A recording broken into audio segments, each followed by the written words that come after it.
আসসালামু আলাইকুম। বাংলাদেশ স্বাধীন সার্বভৌম রাষ্ট্র, ভারত তার বৃহত্তর প্রতিবেশী রাষ্ট্র। পৃথিবীর সব পরিবর্তন করা যায় একমাত্র প্রতিবেশী ছাড়া।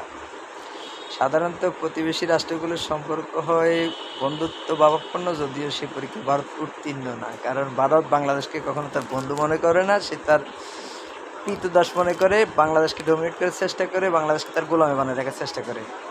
তাই এদেশের মানুষ কিছুতেই মানে নেয় না, যার ফলে এদেশের বেশিরভাগ মানুষ ভারত বিরোধী মনোভাবাপন্ন।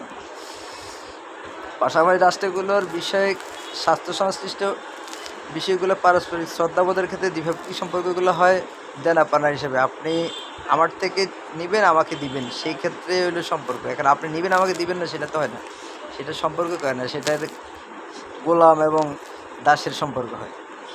বাংলাদেশের সাথে ভারতের 57টা অভিন্ন নদী, যে নদীগুলোর পানির নির্দিষ্ট স্বাধীনতার প্রত্যেক ভারত এখন বাংলাদেশকে দেয় না। বাংলাদেশের বর্ডারে পাখির মতো মানুষ গুলি করে মারে ভারত, কিন্তু তার জন্য তার কোনো অনুশোচনা বোধ নেই। বাংলাদেশের বুকের উপর দিয়ে ভারত ট্রানজিট চায় তার 7 সিস্টারের জন্য, কিন্তু বাংলাদেশকে নেপাল ভুটানের বাণিজ্যের জন্য সে ট্রানজিট দেয় না।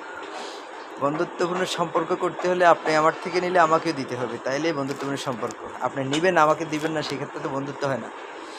আর এখন আপনাকে বুঝতে হবে যে এটা বাংলাদেশ স্বাধীন সার্বভৌম রাষ্ট্র, এটা আপনার কলোনি না, আর আপনার গোলামও নয় দেশের মানুষ যে আপনি যা চাইবেন তাই নেবেন।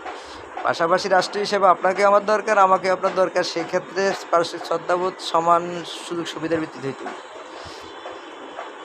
বাণিজ্যের ক্ষেত্রে আপনাকে দরকার, নিরাপত্তার ক্ষেত্রে আপনার দরকার। যদি আমার দেশে নিরাপত্তা ঝুঁকিতে পড়ে, আপনার দেশে নিরাপত্তা ঝুঁকিতে পড়বে। আমার দেশের যদি আপনার বাণিজ্যের বিশাল বাজার, আপনার সেটা ধরে রাখতে হলে আপনাকে এখানে জনগণের সাথে সম্পর্ক করতে হবে। আপনার গোলাম বানাবেন, কৃতদাস বানাবেন, সেটা এদেশের মানুষ চায় না। পারস্পরিক শ্রদ্ধাবোধের ক্ষেত্রে যদি হয়, অবশ্যই আপনার বন্ধুত্ব বাংলাদেশের মানুষ গ্রহণ করবে, আর যদি না হয় সেক্ষেত্রে আপনার সাথে বাংলাদেশের মানুষ চিরদিন বৈরী সম্পর্কেই থাকবে।